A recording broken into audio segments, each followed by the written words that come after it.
Good afternoon to all our friends and fans. This is Michael Virardi. It's our 105th Ask Virardi episode, and for this episode, I'm very happy to welcome my dearest friend and a professional that I do admire, Despina Panagiotou Theodosiou. Despina, welcome. Good to be here. It's good to have you here. Thank you. Just before I go on to introduce Despina, let me say that for our 106th episode, we're going to have Phrixos Mozoras invited on the 20th of December. It's not going to be a Monday like all our other Mondays. It's going to be a Tuesday because I'm going to be in London in the United Kingdom on business. So I'm arriving late in the evening. So our live episode will be streamed on Tuesday, the 20th of December. Stefanos Konstantinou has just joined. Stefanos Konstantinou, Despina, is the managing director of Mefal, a pharmaceutical distribution company in Larnaca. Hello, Stefanos.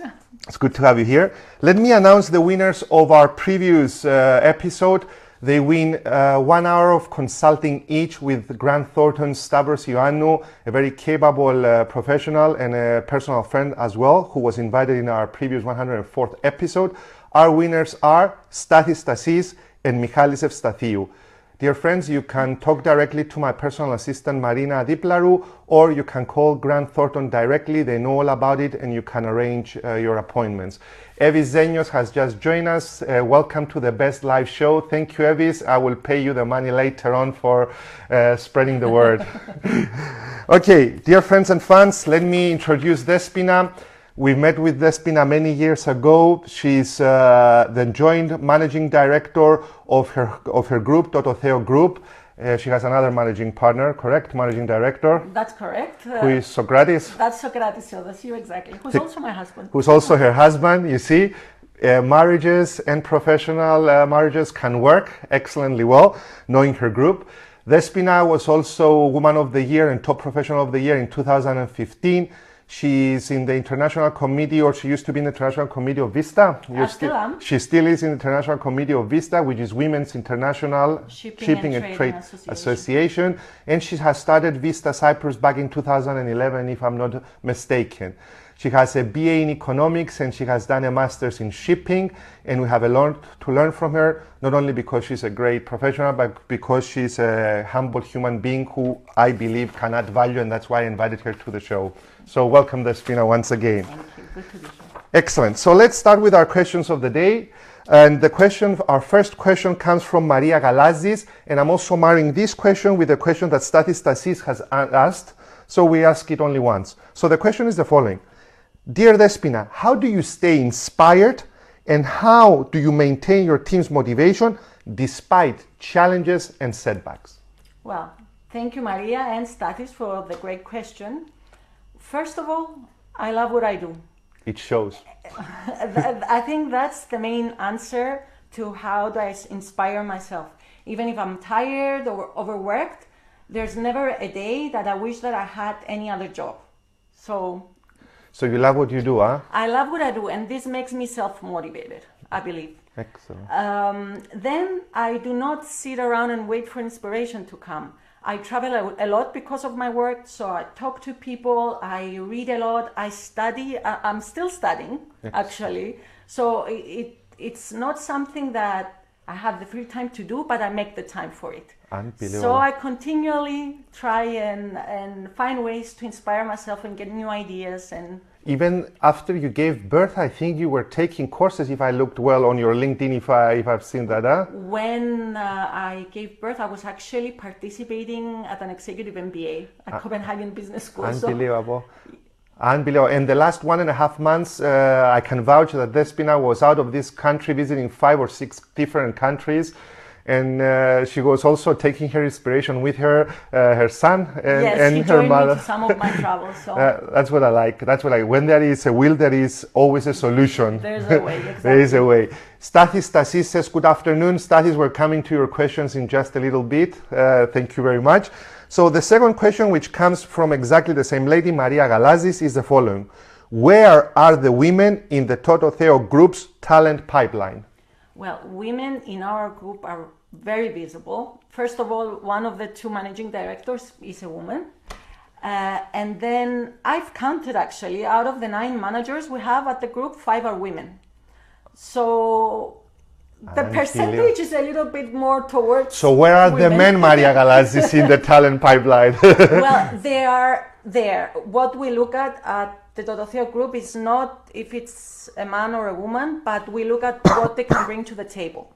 Excellent. So this is. So the value you bring to the table doesn't necessarily have to do with your sex or whatever you were born as a man or a woman. It has to do with the value you bring on the table. Exactly. Excellent. I love the answer. And there goes your answer, Maria Galazis, and you have your stats as well. Technology is all about the capacity to change and cope with change. What does it take to be a female leader in technology? Maria Galazis is asking. Well, Maria, I'm not only in tech, but I'm also in shipping because we do technology for the maritime industry, and they are both male-dominated industries. So I would say, believe in yourself, overcome your fears. For sure, you will have fears, but try to overcome those. Step out of your comfort zone. I know you cannot tell now, but I used to be very shy and very quiet. So that was something that I had to overcome. It took some years. How did you overcome it? By putting myself out there. Putting yourself out there? Yes. Going out of your comfort zone? Going out of my comfort zone. When I was shy and going up and speaking to people that, associates and customers and suppliers, I was shy, but I would still do it. So this is a way of overcoming it. And then I think the main thing is that I don't see myself as a woman in tech, but I see myself as a professional in a very competitive industry. Wow, that's so a tagline. I don't try to find excuses for me to fail. I try to find ways for me to succeed. So wow, I could write a book with all this, huh? Wow, excellent. I love this. I don't find excuses for me to fail. I find myself reasons to succeed. And I don't see myself as a woman in tech, but as a professional in business. I love it. Excellent. Stathis says, congratulations. Despina, you're having a following, Despina. Oh. You can start your own Ask Despina Panagiotis Theodosiou show now. Thank you. And Stefanos Konstantinou has a question. I'm going to read it out before we go on to the next one. How is it to lead as a woman? I think Despina has answered part of it. Are there any limitations or obstacles to succeed as a woman? Have you found any limitations or obstacles? Well, I could give you an answer, and I'm sure other women would give you a different one. I think it depends on the generation, it depends on the industry, it depends on many things. I believe that, as I said before, we should try to look at the industry at any industry as things are equal, even if they are not. I think with our mindset we can change things. So if you're going into a situation and say, I'm at a disadvantage, then you make yourself be at a disadvantage. So I think it's how we approach this. Your mindset will determine your game set at the end of the day. I totally agree with Despina. Yes, I totally agree with Despina. I read this in Andre Agassi's book, Open, The Open. Okay. Yes, and I agree with it. I should look it up. Yeah, you should look it up. Our next question comes from Savas Konstantinidis. Savas Konstantinidis is the head of software development in Marlowe, and he's also undertaking the Marlowe-Columbia merger in terms of tech or in terms of business. Even though he might not be live now listening to us, Savas is asking the following. What are the most important skills to succeed in business, dear Despina, in today's competitive and volatile world of ours? Well, as Savas says, today's world is competitive and very volatile. So I would say the main quality to have is to be agile, to be able to change and to adapt to different situations, but still have your eye on your goal. Excellent. So be agile, be able to change and adapt to certain situations and have your eye on the goal. This is exactly what we're teaching in change management, what we were discussing beforehand, and people are asking the same question. Just before I ask Evis Zenio's question, let me tell you that we have a gift for all of you who is participating today. We're going to have a draw for one person. You can spend 45 minutes in the presence of Despina. You'll be very lucky. You can visit her head offices, discuss with her any plans you have, anything you would like to know further to what you're asking, and we're going to have one lucky winner. I'm looking forward. Yes, I'm looking forward to it as well. You can let me know what happens. You can talk to my assistant Marina Diplar if you win the prize. What you have to do is discuss and questions, share this episode with us. It will be an honor if you share the episode and interact with us as you're doing. So up to now, we have 5 or 6, 7 potential candidates. Let's see how many we have by the end of the day. And you don't have to watch it live. Even if you watch it afterwards, you go into the draw and you interact with us.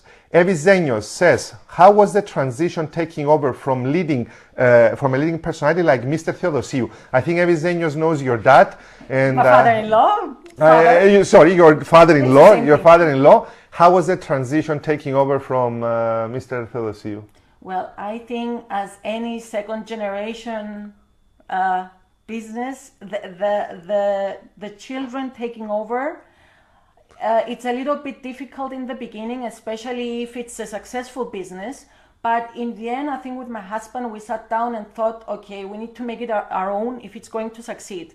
So we've created our own business plan. It's very different to what it used to be before, but it's working for us. So it's a way for us to continue our business in a different manner, more maybe technologically advanced, because times are changing from when my father-in-law was leading the company. So we're taking it to the future. Excellent. So you're reinventing yourselves, yes. You're visiting your mission, your vision, and your With strategy. Keeping our tradition and being very proud of my father-in-law and of him starting. Yes. It shows. Yes. It shows. How was your father-in-law? How did he take it? I mean, because I know from my father as well, when you are changing things, was it easy for him? Was it difficult? I don't think it was very easy, in the sense that if you're leading a company for so many years, it's always a little bit difficult to let go, but he actually was very good at it. And he trusted us, so we're very grateful for that, because having his trust and having his confidence in us allowed us to progress and prosper. And knowing from your results and knowing how well you're doing, I believe you have all done, not only yourselves and your husband, but also Mr. Theodosiou. You have done a great job, and your team. Excellent. Let's move on to our last 3 questions of the day. They all come from Stathis Stasis. Stathis Stasis is an insurance agent, and he's also an Olympian. He has participated in Australia's Olympian. And I think with Stathis, we were together at some small stage of Europe competitions. I used to be a judo champion. I think we've been together. So Stathis, you're so young. I didn't know that you are so young, my dear friend. You look older. So how do you add value to your customers? Well, being a smaller company but growing company, we're actually going global now, but we still have the mindset that we used to have when we were smaller. And we see our customers as partners. We don't see them as customers or as a number. We know who's behind the name, and we try to be close to them. We try to hear what they have to say. We try to hear the concerns, their goals for their company, and we try to be partners in their journey. And at the same time, they are partners in ours. Excellent. So we're growing together. Excellent. I love this. And dear friends and fans, if you will have a look at the previous interview with Mr. Stavros Ioannou of Grant Thornton, you will see exactly the same line, that they look at behind the name, behind the title, they look at the person, the human being, and they treat them with the utmost respect. So turning transactions into interactions is perhaps one of the most important things in gaining your customers' loyalty. Do you have any mentors, Dimitra, in your business and personal life? Stathis is asking. In my personal life, I'm not so sure I do. I do have a great example in my father. I hope that I have taken after his work ethics. I think you have.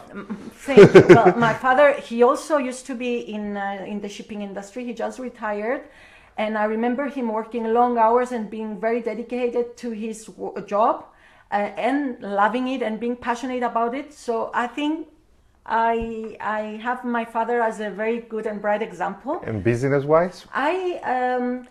There are 2 or 3 people that I consider mentors, and I'm very lucky to consider them friends. They are not exactly in our line of business, but I value their views and also their ethics in general for business. So I sit down and discuss with them. I hear their views. I don't always agree with them. Bravo. That's healthy. It's healthy. Yeah. But I really value what they their have to opinion. say. Yes. Okay, so everyone needs mentors, my dear friends. So Eviseños is saying that from your previous comment, it's called business for business. Thank you, because I know B2B, I know B2C, but B for B, I just learned it great, today. I like it. Business for business, Evis, thank you very much for educating us. And we go to our last question of the day. We will also make Stefanos Constantino from EFAL very happy, not because he asked the question, but because he told me keep it below 20 minutes. So Okay. Stefanos, we're going to keep it below 15 minutes, so you'll be very happy. So the question is as following. Hi from London. Hello there. We have highs from London. Hello there. This is Panagiotis from London. Do you believe that leaders are born or made? This is what Stathis is asking. Our last question of the day, except if we get a live question. That's a difficult one, but I would say you have to have a little something within you, a spark within you, but if you don't cultivate it and you don't work on it, then it's no good. You have to have certain qualities and you have to work on them constantly. You have to be passionate about what you do. You have to be able to inspire people. You have to be generous with your feelings and with your advice. You have to be a very good listener. Excellent. You have to be resourceful. You have to be resilient. There's so many things that you can grow within Evis, you. not born. I believe Despina is moving more to made. But yes, It gives hope for everyone, Yes. but I really do believe it. yes, but they're born. Somebody gives birth to those leaders, yes, but they are also made. We both believe that they are made more than born. Dear friends and fans, it was a pleasure having you here, Despina. It was a You've been pleasure. great. Thank you Thank very you so much. much. You have been fantastic. I promise that in 2017 we will ask you to come back because our friends loved it. I loved it as well. Thank you very much, dear friends and fans. I'm looking forward to having you on the 20th of December. It's going to be a Tuesday, not a Monday. I'm just repeating it exactly the same time, 2 p.m. Eastern European time. Thank you very much. Take good care. Thank you Thank you. both. Bye.